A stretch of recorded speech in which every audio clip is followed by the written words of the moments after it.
afternoon sa lahat. Ayan po mga friends. Ayan yung nabili kong cabinet. Murang-mura lang yan. So, dahil may sinirang bahay dito at may ginawang bahay dito. So, binili ko po yung cabinet na yan.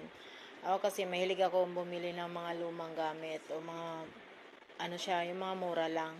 Kasi alam mo, kahit bibili ka ng mga mahal, syempre, mahirapan tayo sa budget. Kaya ang ginagawa ko, bibili ako ng mga luma, yung mga mura lang. Tapos, iayusin ko na lang yan at pipinturahan ko na lang ng panibago. Lagyan ko na lang yan ng pulitap, tapos lihain. So, meron din akong isang kaibigan na magaling din magpintor. Kaya, yan, papinturahan ko po yan. Lalabas yan, ang gaganda. Ang ganda na po yan pagkatapos niyan. So, yan po, ganun ang ginagawa ko. Yung mga kakilala ko na may mga gamit sila o kaya nakataon yung mga kilala ko, ano nila sa akin, sinasabi nila sa akin na may mga binibenta ganito, mura lang.